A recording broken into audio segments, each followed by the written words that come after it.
My name's Max. Just a couple quick announcements before we begin. It's like a regular show, but not.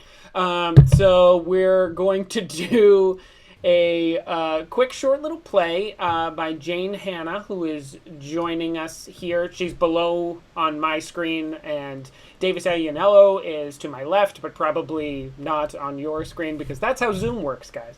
So we're going to do one of their short plays that we were lucky enough to participate in at the Boston Theater Marathon a few weeks back. Davis directed it, and some Wilbury mainstays, Brian, Claire, and Carol, are in that. You're going to see that in just a second. But before we begin, I just want to thank you all for joining us tonight.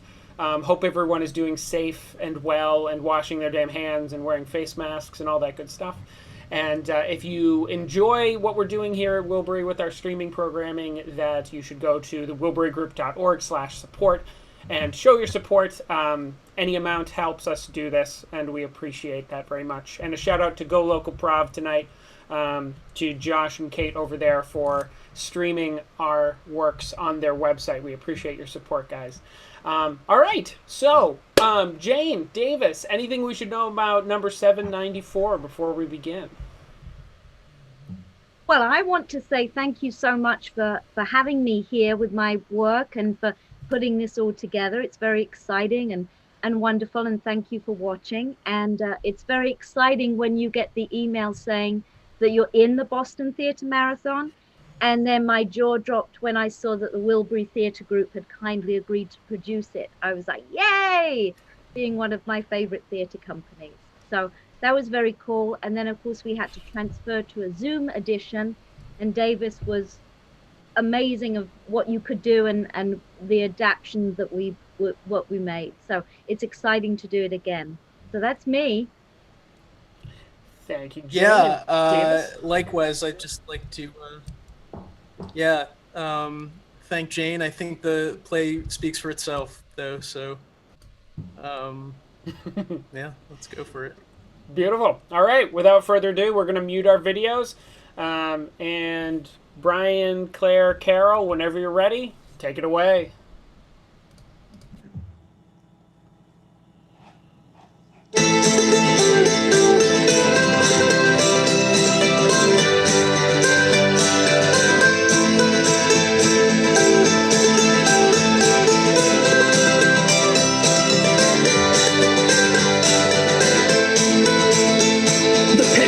Tell the story. This life had many shades. What's happening now? Still nothing. Oh, it's so exciting. Yeah, it is. Did you make that tea? Just the way we like it.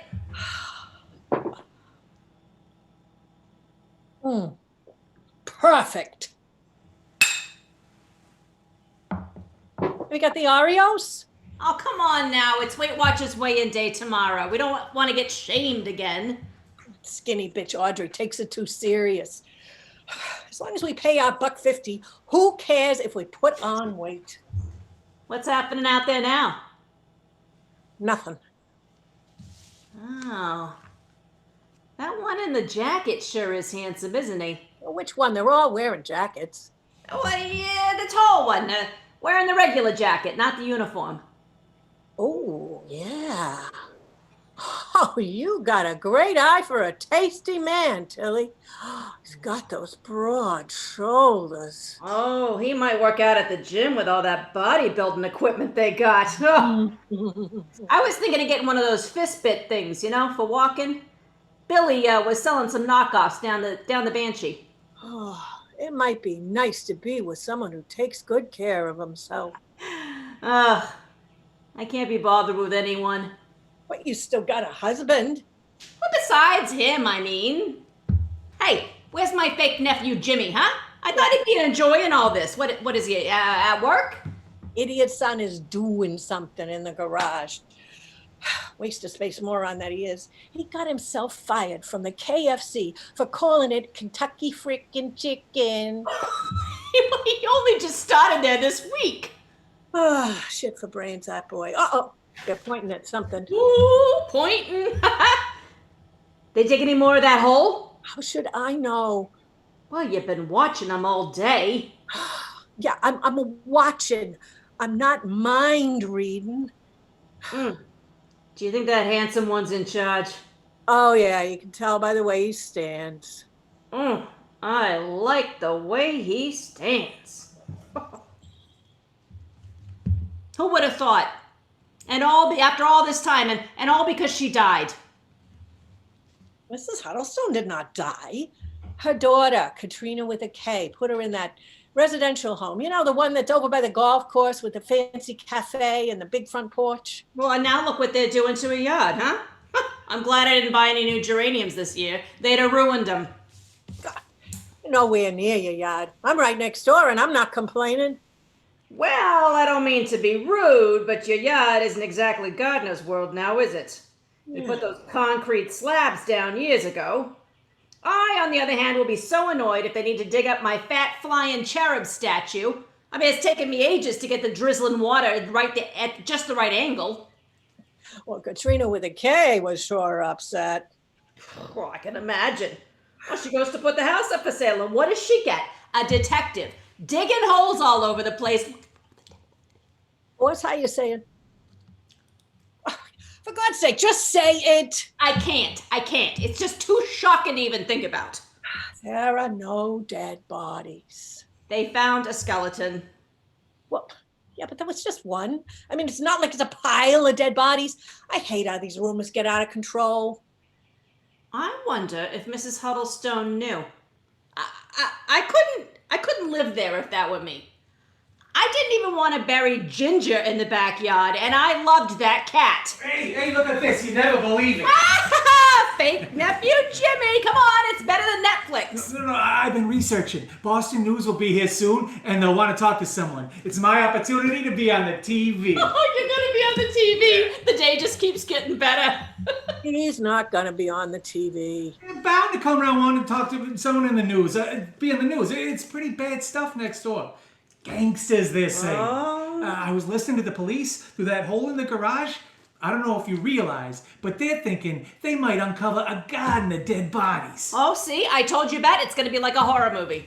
I always thought Mrs. Huddlestone was weird. I'm going to tell them that. Ooh, she had that wonky eye. Don't forget to tell them that. Yeah, you know how they always say, oh, she was so quiet, I never suspected. Well, I can say the opposite of Mrs. Huddlestone. Yeah, I always suspected her and her brother. You will say no such thing. You know, you talk to the news and then they will make it worse. And then before you know it, we got miles of people tromping through wanting to take a look. It is nobody else's business, especially not a bunch of stuck-up strangers looking for trouble. But Ma, we have to talk to the news because of something I found. Look at this. A Christmas box. Where'd you get that? Nah, it was in the garage. I've never seen it before. And get this, it has their door number on it, number 794. That's why it caught my attention. I bet she smuggled it in here in a panic. You wait till you see what's in it. Oh, You opened it? Well, you shouldn't have opened it. oh God. Oh my God, it's a head, isn't it? It's her head. Or a hand. A dead hand. Oh my God, I told you that daughter, Katrina with a K, was up to no good. And you said Mrs. Huddlestone was put into a home, and here she is instead, lying dead in a Christmas box. Aunt Tilly, fake Aunt Tilly, it's not a hand. Oh, I can't. It's like the 12 Days of Christmas, but with body parts. Stop it. And Jimmy, you put that back. It's not yours. I'm not putting it back. It's too good. That's why I'm going to speak to the reporters. This is too much for me. I'm getting one of my dizzy heads. Oh God, I hate to see blood. No, look. No. Look. Money? Yeah, money. And there's a lot of it. Way more than I've ever seen. Gangster money? And you know what's really interesting? There's a written note on top. Jimmy! Dearest Bet, you'll know what to do when your heart tells you. Love, Bert. Ma, care to explain? Bet, that's your name. Wasn't Bert that guy who lived there next door years ago? Wasn't he one of those brothers who formed a gang and got bagged for something and went to prison? Ma, Bet! this is looking pretty sketchy. Is there something you need to tell us? You two are being ridiculous. Oh, God. Bert and his brothers stole ice cream from the packy down the corner. They weren't gangsters, they were just kids. Good Lord, Tilly, what are you thinking? One of them drives a bus in Dorchester. He's got a club foot and an ugly beard. But the money. Oh, yeah, the money. Congratulations, Jimmy. That was gonna be your Christmas present to help you out next year. I won a ton in the slots the other night.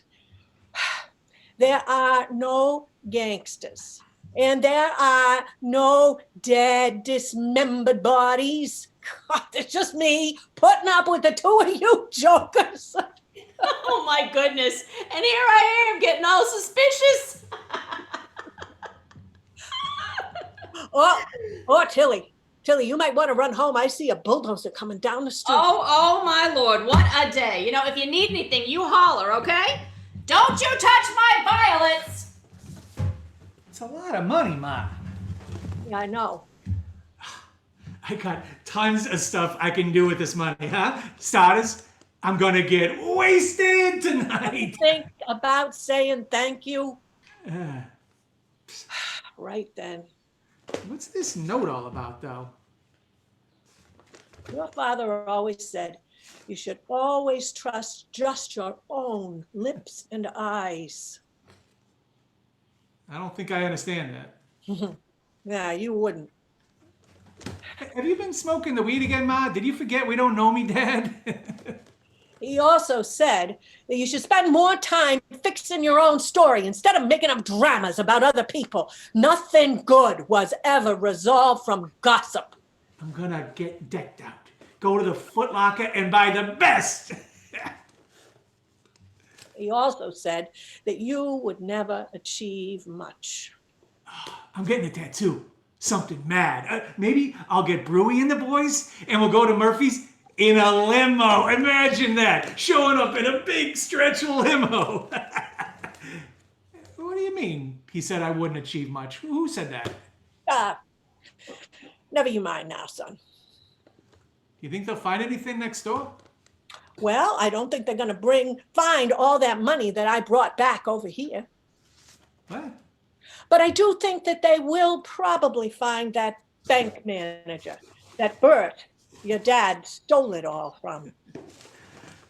Wait a minute. Wasn't Bert Mrs. Huddlestone's brother, the one who went to prison? Like I said, gossip serves no one.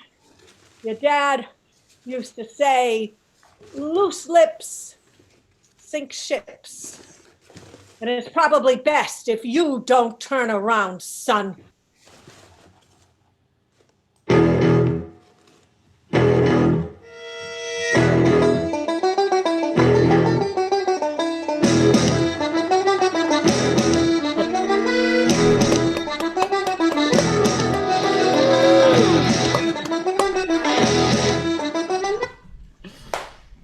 That's great. And we get dropkick. So it's even we get that added benefit to it. If it wasn't Boston enough, right? Awesome. Well done, everyone. So Guys, so why don't we talk a little bit about the piece? Duck out because I'll be back in a minute. All right, sounds good. So Jayne and Davis, why don't you tell me about like how this came to be? Like clearly this is sort of maybe not tailored specifically for Zoom, but Davis, you did a really good job like kind of tweaking it for Zoom. How did this come to be? Like tell me about the process of changing it to a Zoom platform, all that kind of stuff. Sure. Well, I think that, the big decision that we had to make when we started the Zoom rehearsal process was whether we wanted to do it more like a traditional stage reading, as I think some of the plays for the BTM were, or whether we wanted to kind of take the leap and try to figure out ways to do all these moments virtually. And Jayne was so great to work with and flexible too, in I think really making the script be the best that it could be for streaming. And then it sort of just became a matter of working out all the little kinks and how we're going to do different prop things, for the platform.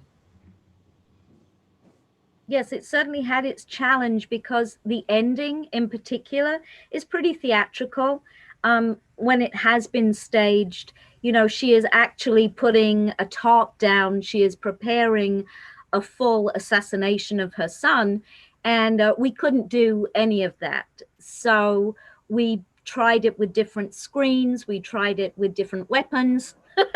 We've had a lot going on with different things to try and bring that across, and that's certainly been one of the challenge.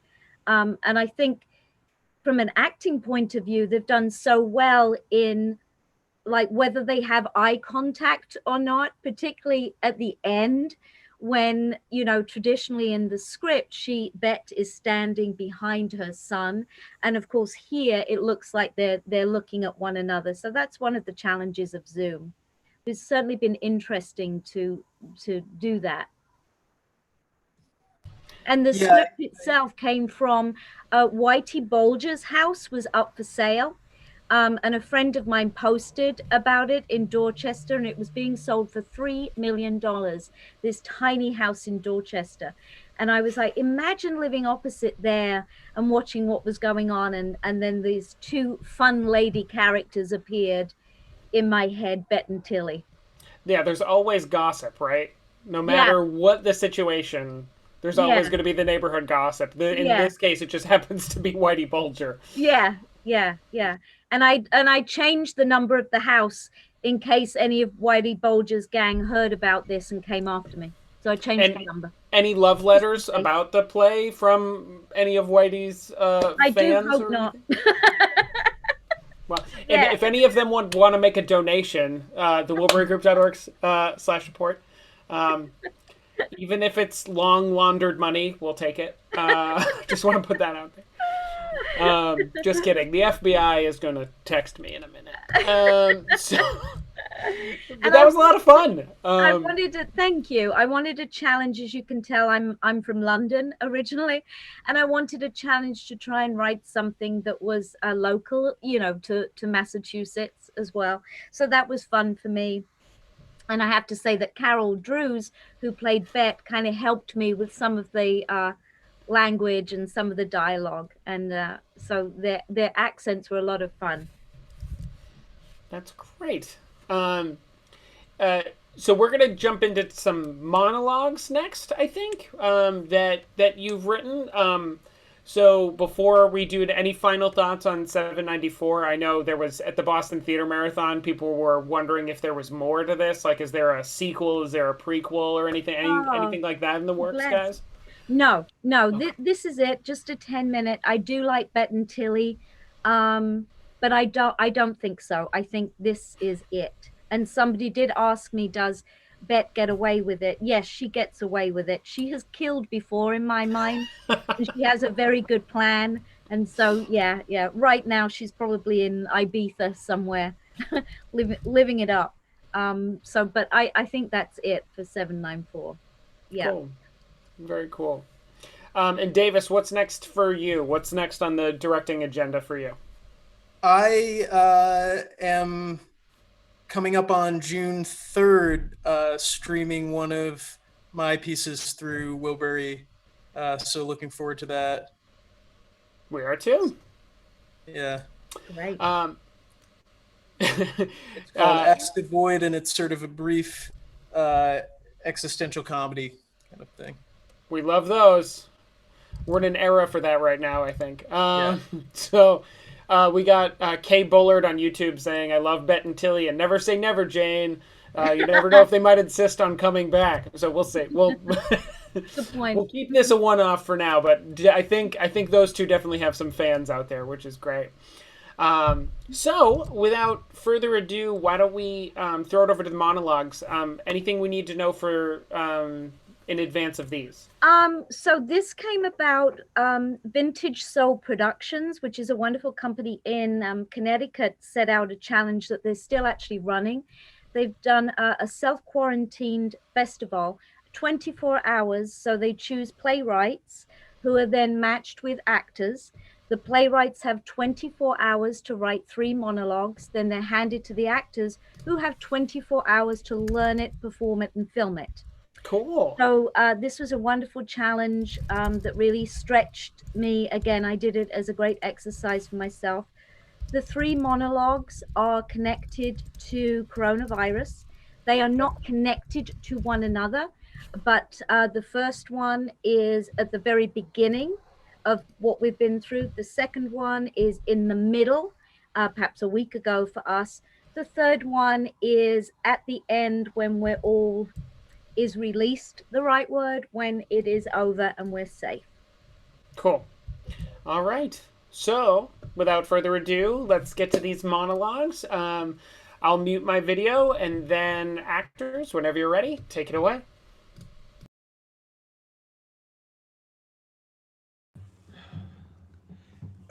Okay, mark the date. February 20th, 2020. Hit record or whatever you do. I'm ready to talk. I'll tell you everything.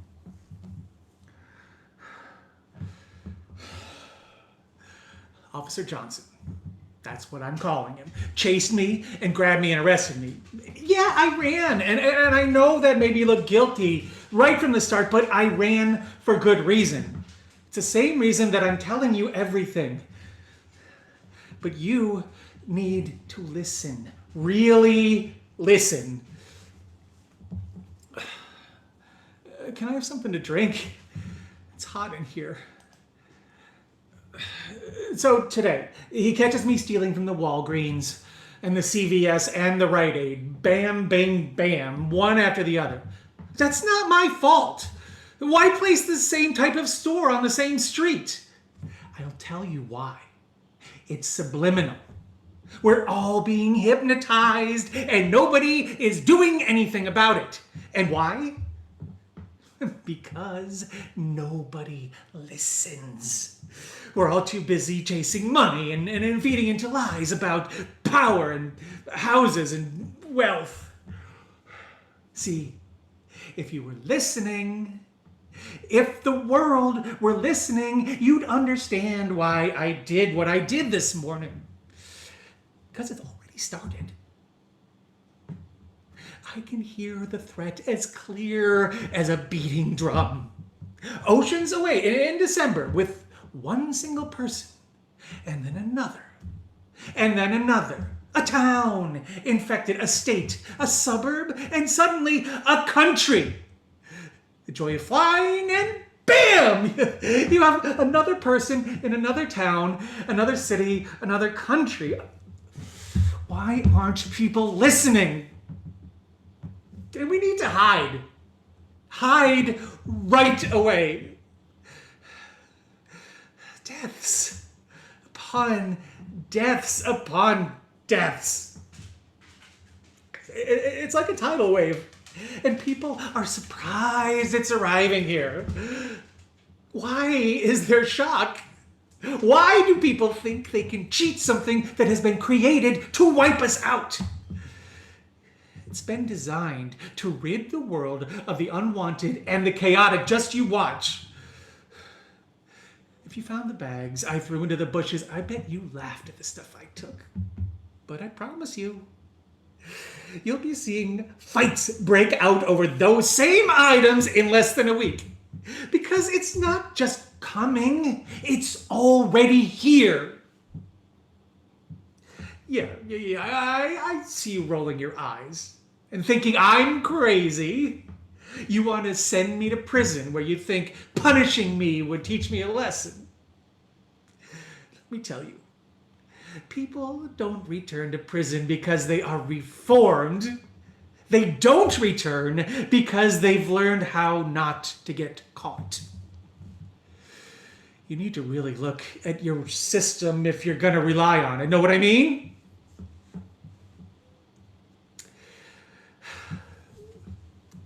It's nothing to do with a pig in a farm. You'll see. A rich man breaks a glass, and the pieces get trod into the feet of the poor men trying to clean it up. The kindest thing you can do. No. The wisest thing you can do right now is to let me go home. Go home with my bags. Once it's all over, you can come visit me and you'll thank me for helping you. Because I listened and I was prepared. That's my statement. Turn your recorder off. You've got everything you need.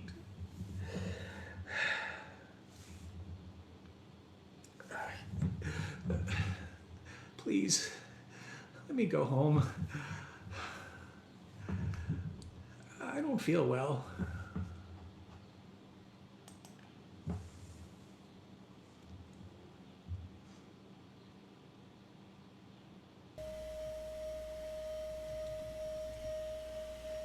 Yes. Stretch. Come on, our final stretch. Doesn't that feel amazing? Aren't we lucky? Lucky to be alive? Say it out loud. Say it to yourself. Say it to your cat. Say it to your heart. We are lucky to be alive. You know you feel good. I know, my beautiful people, that you have been pushed to your limit, but that is no excuse to forget that physical beauty is hard work. But in time, it will reward you. So stop watching the Tiger King, stop eating those Oreos, and let's get moving. There are miracles out there, and never shy away. Okay, my followers, thank you for joining me.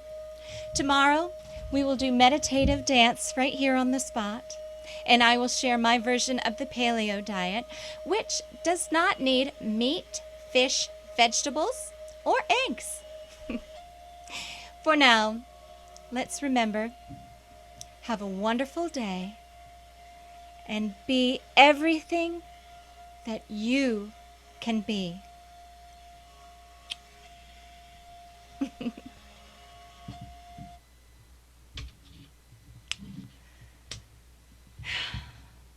God.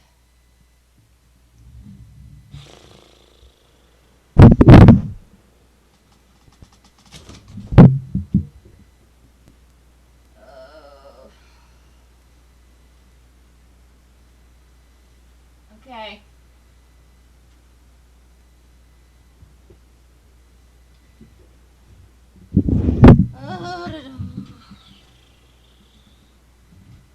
Oh my God. I'm just gonna pretend to keep recording because I can hear my 5-year-old screaming in the other room. She wants to play some pathetic game of catch her cuddly frog toys. Oh my God. Those frogs are plain ugly. They have bulging eyes. I can't even go into what used to be our dining room right now. I know what a mess it'll be in. At first, I kept it clean and organized. I even had a roster of dusting and putting things away. And now it looks like the Christmas elves have shown up at the wrong time, and they are drunk and high and stupid.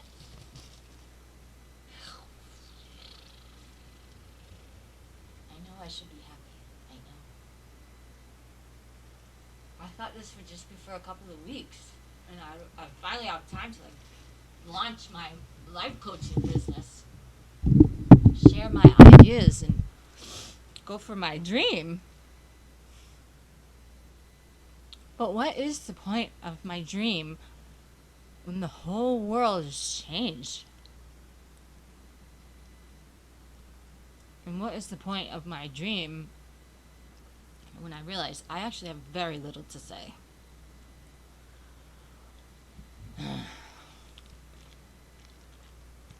My 8-year-old cut her hair As you can imagine, it looks like, well, there are no words. And my fish died, not of the virus. Oh, well, sorry, that is a bad joke. But I couldn't exactly explain to my 5-year-old why we just can't go buy another. But it's the same reason I can't just go buy another gallon of gin. My Mississippi cup is running dangerously low.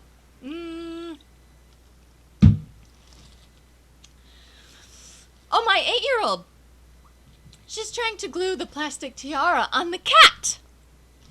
On the cat. Oh, and they taught the parrot how to say Corona. And it does. Constantly. You know what? I would like a cigarette. I would like a cigarette.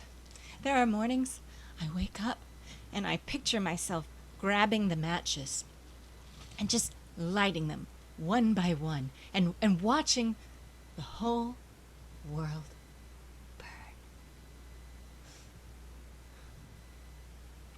burn. I have 800 followers. And in my head, they represent 800 deaths. And I know there are more to come. I need to stop counting. I beg for the night to swallow me whole, and then I wait till the sun rises, and I do it all again. We do it all again. Yes! Yes, I am coming. I am coming. I can't wait to play Tea Party again. Tea parties with the psycho sadistic frogs. I have started to inject alcohol into my lip gloss.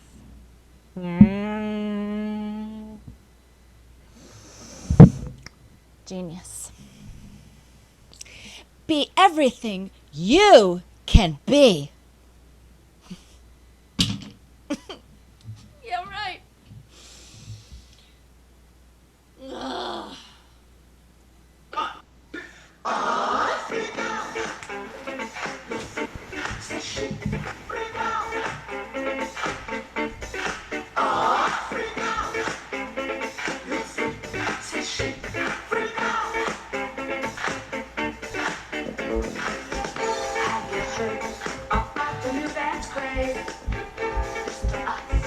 Sure you'll be amazed. Big fun to be had by everyone.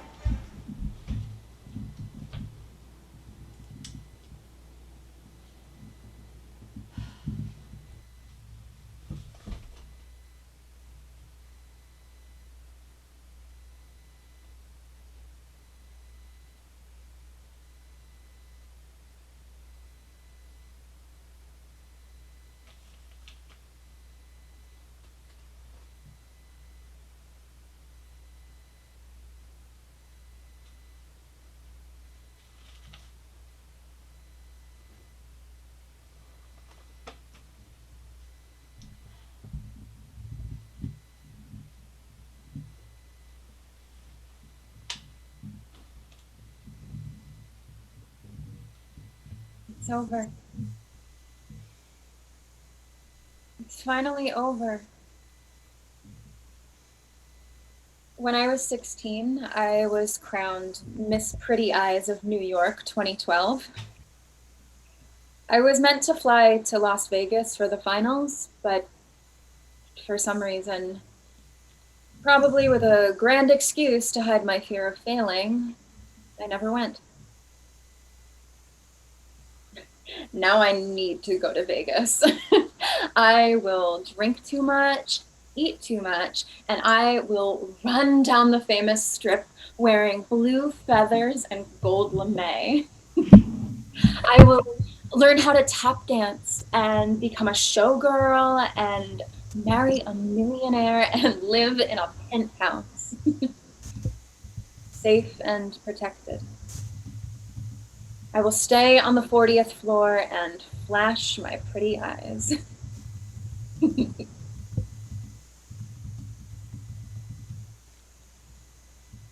I am not being a nurse ever again. 3 months ago, I was ready. Confident, happy, optimistic. All I ever wanted was to become a nurse. My first official week was February 26th. By my third week, I was assigned to assist in the ER.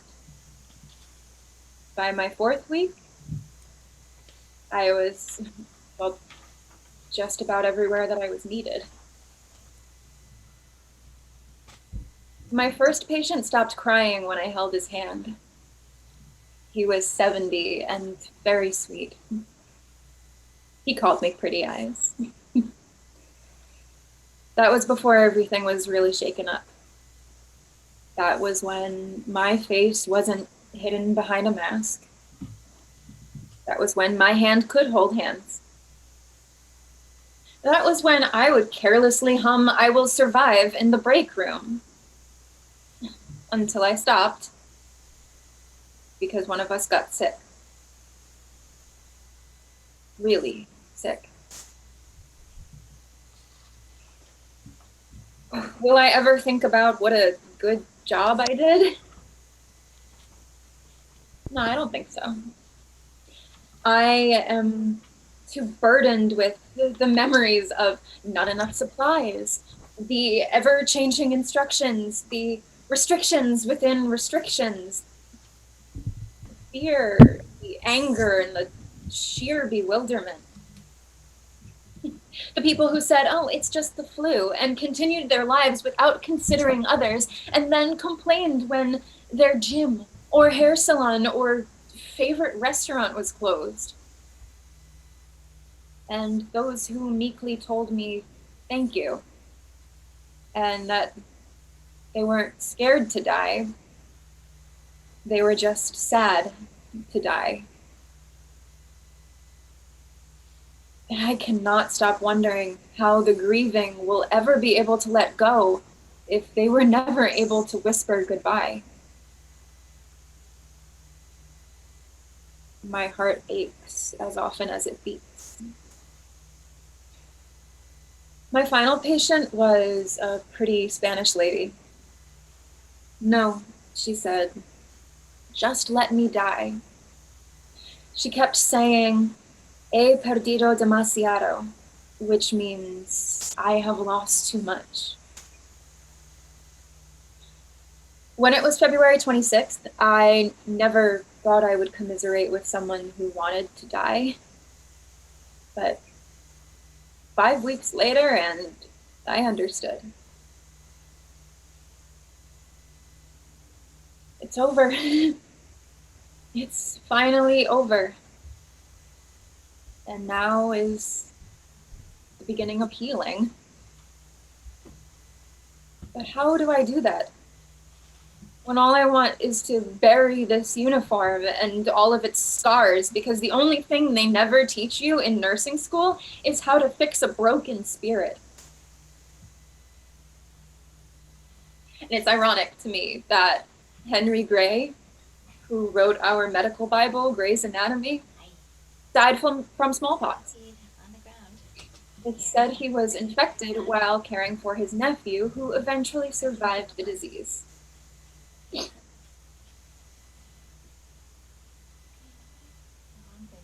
I hope my feelings change, because it's all I've ever wanted, to become a nurse. But then again, I also wanted to go to Las Vegas for Miss Pretty Eyes 2012. It's over. It's finally over. O hemos perdido demasiado. Or have we lost too much?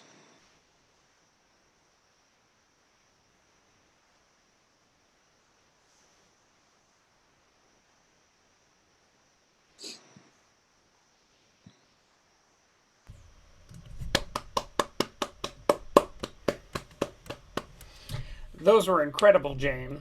And thank you to each of our actors for doing such an amazing job on those. What a way to end it with that last one. If everyone wants to feel free to start your video so we can see all your faces and chat with everyone. Same with 794 if everyone wants to come back too. And Dan, I had to write that line down, Jayne, as Shannon was doing that monologue. The only thing they never teach you in nursing school is how to fix a broken spirit. Ooh, that is a great line. Kudos on some killer writing there. Thank you so much. Thank you.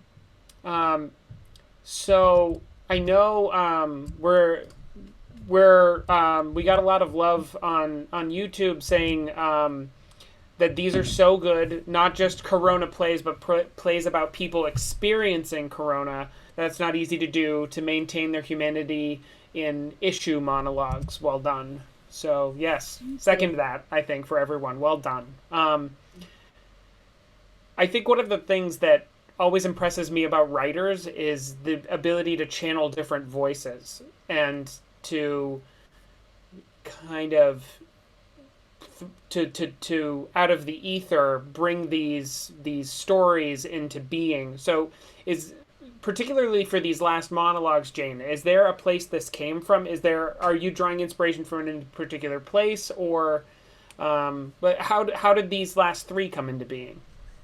I think with anything that I write, I like to explore things that perhaps I'm not necessarily feeling or thinking, and that I want to explore and delve into and give voice to something that isn't necessarily me. I seem to be very drawn to quirky characters, some strange, unreal characters, and I like to explore what's really underneath all of us and what's going on. We have layers and layers, and what are we really meaning and what are we really saying? And so I like to challenge myself to see if I can go to that place. Somebody once said that, Jayne, you don't write easy, meaning for the actors, it's never easy. So I apologize for that. And I also kind of say, I hope that people are up for the challenge of that and enjoy that. And then sometimes, I will wake up with a certain idea, a certain scenario. Last night I did, and I woke up and I thought, wow, where did that come from? So I'll be working on that. But for this issue, I don't think I've written anything about anything that we are going through as a society before. So that was a challenge for me, and I wanted to do it justice too. And I wanted to bring voice and ideas to things that perhaps we haven't thought about. And with those three in particular, I wanted to do something that was odd, quirky, then something that was funny, and something that's closer to me perhaps, and then something very sad and serious. And I've also written a 10-minute piece that is about a woman who is homeless as well at this time, and what she's going through, a much older woman, and her feelings about her situation and what's happening, and what she wants younger people to do and learn from this. So that's what I like to explore in my writing.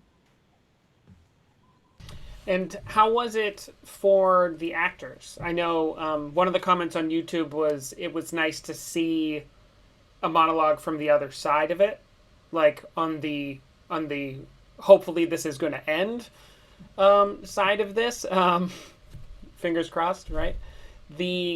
So how was it from an acting perspective? Because you're living through all of this as it's going on, but then telling a story kind of parallel to yours. So for the actors, what was it like for you?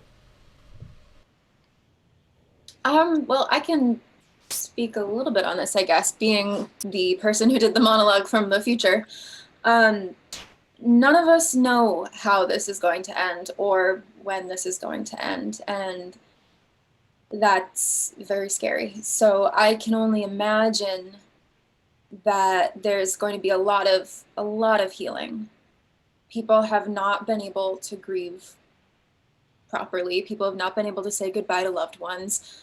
Our essential workers, our healthcare workers, are being overworked and underpaid, and we can only imagine the amount of trauma they're experiencing.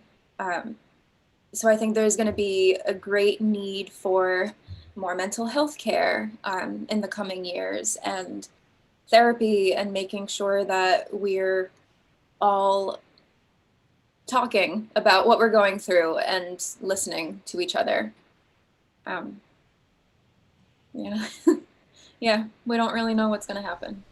Wise words.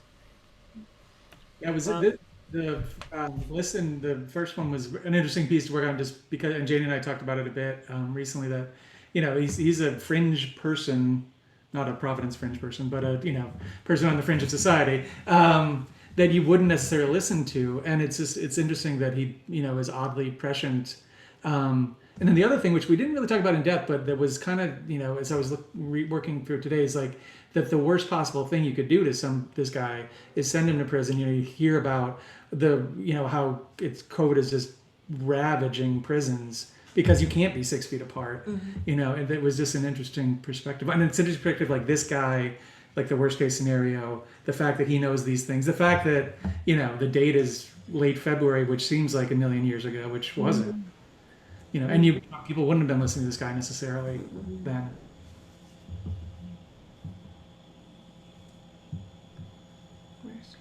Jen, how about you from tearing down the curtain, so to speak?